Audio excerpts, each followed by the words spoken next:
Kumusta? Welcome, and for today, pag-uusapan natin ang isang topic na super crucial. Ito yung proseso ng pamamahala sa ating mga AI agents after a go-live. Kasi, kailangan nating siguruhin na yung mga agents na to nagde-deliver talaga ng tunay na value. So, let's get right into it. So, eto yung tanong. Naka-live na ang AI agent mo. Tapos na bang trabaho? You might think yes, pero ang totoo, malaking hindi. Sa katunayan, dito pa lang talaga nagsisimula ang totoong trabaho. Iisipin mo, ang deployment, yan pa lang yung starting line ng buong marathon. Kasi 'di ba, yung success ng isang AI agent hindi yan natatapos sa launch day. Nakadepende talaga yan sa isang tuloy-tuloy na cycle ng, monitoring, analysis, at syempre, tuning. Ito yung tinatawag nating AI agent life cycle. At ito mismo ang magsisigurado na yung agent natin laging effective, laging reliable, at laging on point. Okay, so para maging effective yung monitoring natin, hindi to pwedeng isang tinginan lang. Kailangan natin ng isang multi-layered approach. So una, titingnan natin yung operational health. Basically, gumagana ba siya ng maayos? Pangalawa, performance metrics. Gaano ba kabilis ang respond? Pangatlo, quality and output accuracy. Importante to. Tama ba yung mga sinasabi at ginagawa niya? Then, usage insights. Paano ba ito ginagamit ng mga tao at sino sila? At syempre, hinding-hindi mawawala dyan yung risk, compliance, and security. Ngayon, proceed naman tayo sa kung paano natin bubuuin yung ating monitoring framework. Dito, gagamit tayo ng mga tamang proseso at syempre yung mga tools mula mismo sa Microsoft para makabuo ng isang, matibay na pundasyon para sa observability. So, ang susi talaga rito ay yung pagkakaroon ng isang structured na operating model. Step 1, i-define natin yung roles and ownership. So, sino ang may-ari ng bawat parte ng proseso? Kailangan malinaw yan. Second, i-standardize natin yung metric definitions para lahat tayo iisa lang yung sukatan. Third, mag-setup tayo ng guardrails and alerts para malaman natin agad kung may kakaibang nangyayari. Fourth, kailangan may regular quality evaluations. And fifth, and for me, ito yung pinaka-importante, kailangan makabuo tayo ng isang feedback to improvement loop para tuloy-tuloy lang yung pagganda ng agent natin. At para sa framework na yan, syempre may mga tools tayong magagamit from the Microsoft ecosystem. Una, andyan yung Azure Monitor, ito yung para sa core telemetry at alerts.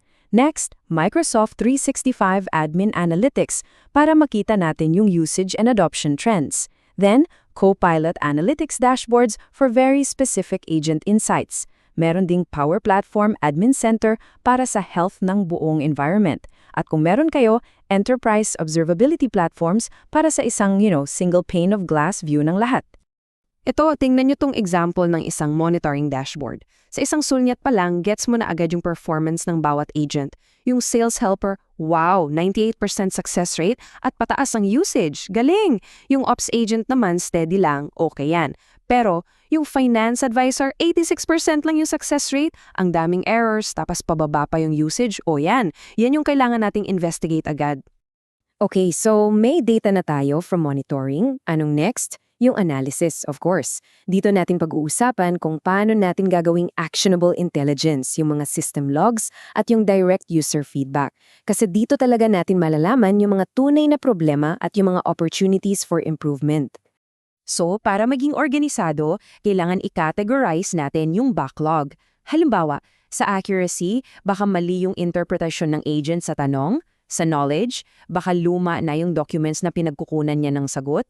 Sa performance, baka sobrang bagal. User experience, baka nakakalito yung instructions niya. Integration, baka may sirang API. At governance, baka may na-block na data access. Kapag nakakategorize na ng ganito, mas madali nang mag-prioritize kung ano ang uunahing ayusin.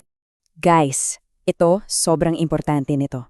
Minsan kasi, yung telemetry data, yung mga numero, sasabihin lang sa atin kung ano yung problema, pero hindi yung bakit. Pero yung mga conversation transcripts, yung mismong usapan ng user at ng agent, dyan mo makikita yung ginto. Dyan mo malalaman kung saan talaga sila nahihirapan, ano ba talaga yung gusto nilang mangyari, at kung saang part ng workflow sila natitigil. Alright, so may insights na tayo, na-analyze na natin, oras na para umaksyon. Dito na tayo papasok sa targeted tuning. Ito na yung action-oriented part ng buong proseso, yung pag-aayos at pag-i-improve mismo ng ating AI agent. So, ang unang step sa tuning ay yung pag-identify ng root cause. At madalas, yung mga problema, nangmumula yan sa isa sa mga kategoriyang to.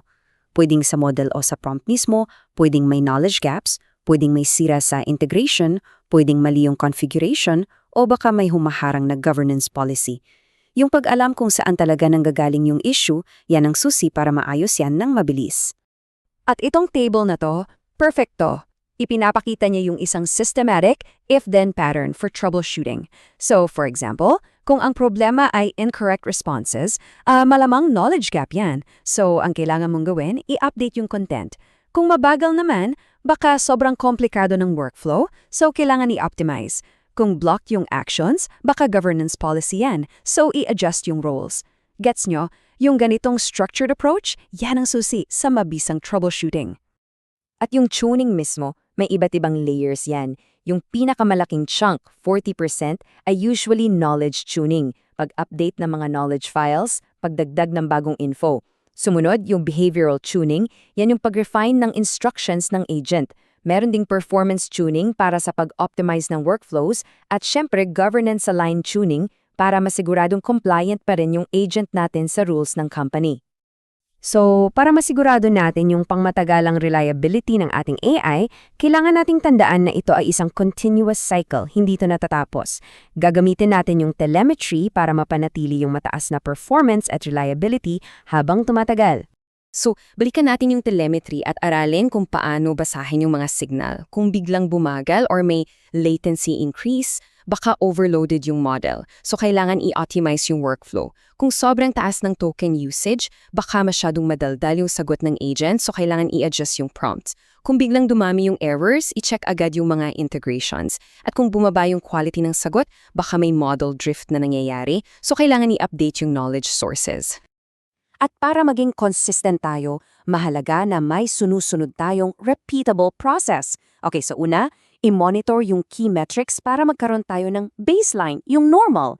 Pangalawa, hanapin yung mga anomalies, yung mga lumilihi sa baseline.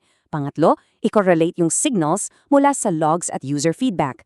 Pang-apat, tukuyin yung root cause. Pang-lima, mag-apply ng targeted tuning. At panghuli, at itong masadalas makalimutan, i-validate yung improvements. Gumana ba? Bumalik ba sa baseline or mas gumanda pa? Yan ang cycle. So bilang summary, ano ba yung mga key takeaways natin? Una, yung monitoring, hindi yan isang task lang, it's a multi-layered foundation. Pangalawa, yung user feedback, yan ang gasolina ng continuous improvement. Pangatlo, telemetry reveals the why. At pang-apat, yung tuning dapat laging targeted at data-driven. At ang pinakasummary sa lahat, ang reliability ay isang walang katapusang cycle ng monitor, analyze at tune. Bilang pangwakas, iiwan ko sa inyo tong tanong na to para pag-isipan. Yung AI agent nyo ba ay basta na nang gumagawa ng tasks? O nagdadrive ba talaga yan ng tunay na pagbabago at improvement sa negosyo nyo? Kasi yung sagot diyan, nakasalalay yan sa kung gaano kahusay yung proseso nyo ng pag-monitor, pag-analyze at pag-tune. Follow DX Labs for more.